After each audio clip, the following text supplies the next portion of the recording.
Abusianra na NPP ameyoko no ekokohie mu ne won penifo ene enipa numa wonum gina se yanto aba nanka wonum nyi baako na sabi mpreduasa obetimi di osono kokoroko ameyoko yenim na wo mo kire se afempinu ne edu no wotwede nko wonum betimi agi tumi no enra wonum kohie mu a ande wonum kosensa asumdwe nkrata protocol no yefra no peace park na peace park tina eno enna nkrofo trese wonum koduru ho no wo hwe sebia de order number 1 de order number 2 de order number 3 number 4 ne number 5 wa wo hwe number 1 ne number 3 na kamya sena bibi kakra ekoso wonum ntem na eno wo hwe Dr. Muhammadu Bawumia ni ma dodo na ekede se Dr. Muhammadu Bawumia yenim no dada no enye no ene ndora yehu no na Kennedy akompre ko Japan ende wonim ne wia ye nso ka ne nhwere ni monado eno ntino sibia na wono nso ye nyoma bi obesensan krata nkrofo gina ne ho kire se won tinyoma bi asene ade no nkrofo kire se na emu yewrem kakra na enu mu no da na dan kokuvo do Ghana mampeni dada baby sa enso na NPP ameyoko edom kuma wono mo mrahye bedofi wo mo pani eye honorable Osahin Alexander Afemakins wono so baby empenifo na na ebai na enkomako so sei na wono ekaye aha my TV Africa oba subscribe like na afisa share ma fofo. Members of the National Executive Committee of the party, the chairman and members of the Presidential Election Committee, distinguished presidential aspirants, chairman of the Council of Elders, honorable elders, and members of the party, fellow patriots, ladies and gentlemen. Thank you for the invitation, and I'm honored to be here at a moment that is significant, not only for the new patriotic party, but also for Ghana's democratic journey. Let me begin by congratulating our national officers, the chairman and members of the Presidential Election Committee, and all who have worked diligently to organize these primaries coming up in just 9 days' time. You are overseeing a process involving the largest number of delegates in the history of our party. That achievement speaks to the growth, depth, and democratic maturity of the new patriotic party. We're gratified by the presence of the Inspector General of Police and his senior officers at this ceremony, and by the undertakings he has given us today. They are reassuring signals that the proceedings of 31st January 2026 will be conducted in peace and security. IGP, we count on you and your men and women to do a good job.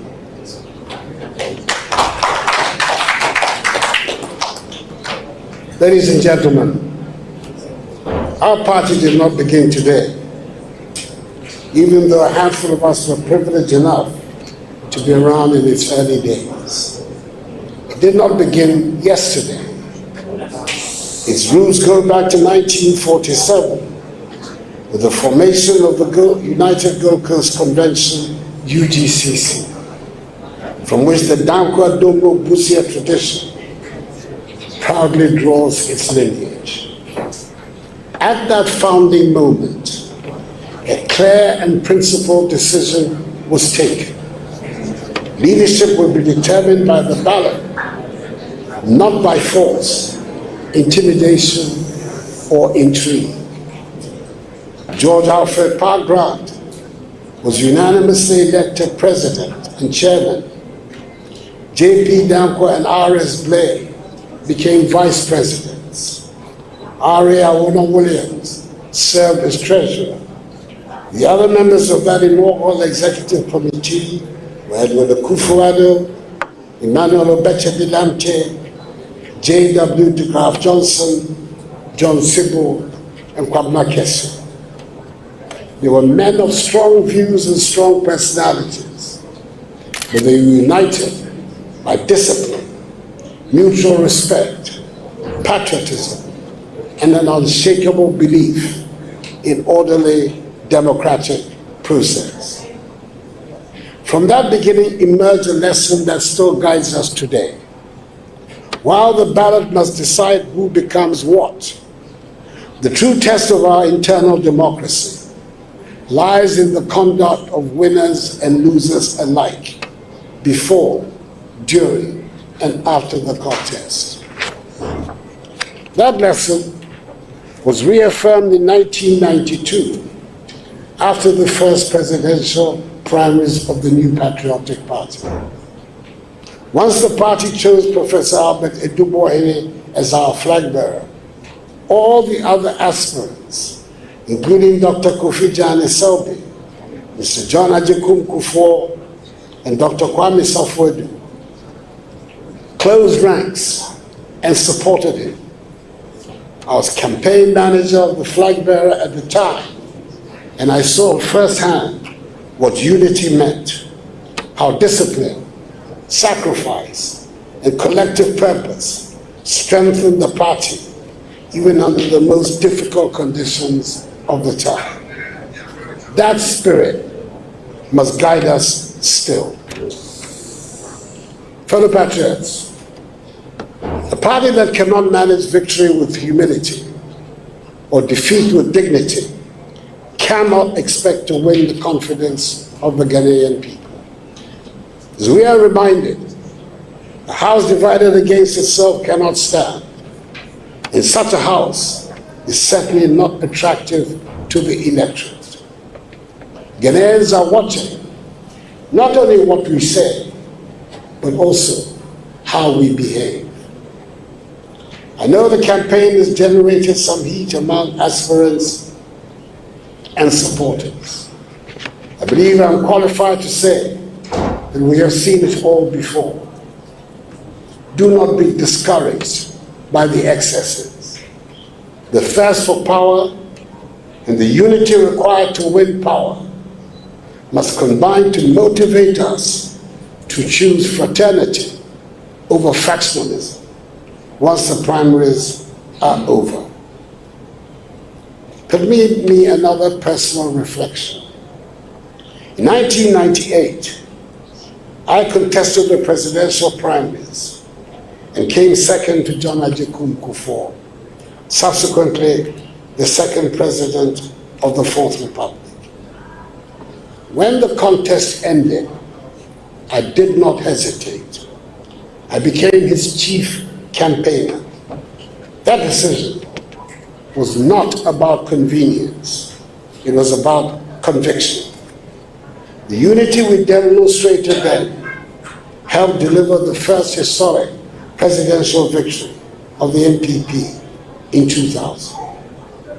And when years later, it became my turn, beginning in 2008, I received the same level of loyalty and support from those who had once competed against me. That tradition of fraternity carried us through difficult moments and enabled us to win and serve God. This is the inheritance we must protect.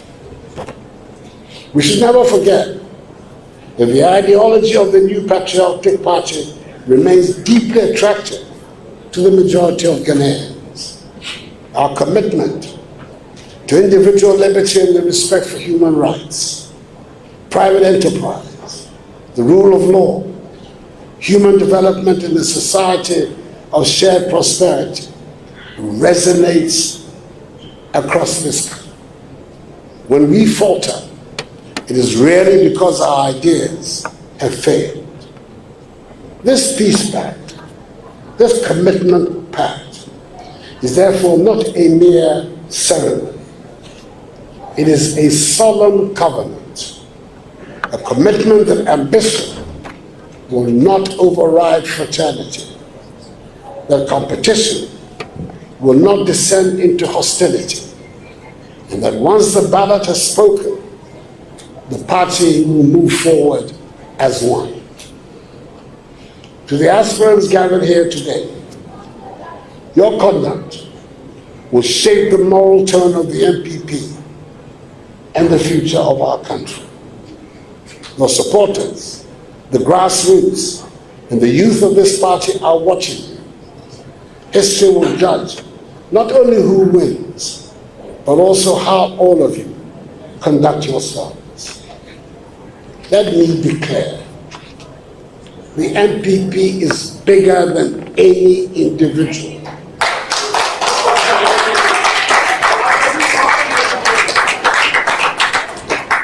No ambition, grievance, or faction is greater than the elephant. Leadership contests must never weaken the collective cause. Unity is not optional. Unity is not a slogan. Unity is a strategic necessity for victory. So I charge all of you, this peace pact must not only be signed, it must be lived.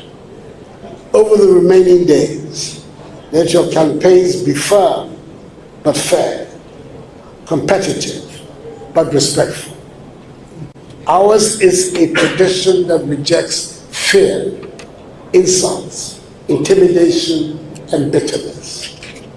Loyalty to individuals must never supersede loyalty to the party. After the primaries, there must be one party, one direction, one destiny. Let me end with confidence on a positive note. I have no doubt that the new patriotic party remains the best vehicle with the best ideas for Ghana's future. Our duty is to keep that vehicle united, disciplined, and worthy of the trust of the Ghanaian people. If we honor our history, respect one another, and put party and country above self, the future of the NPP and of Ghana herself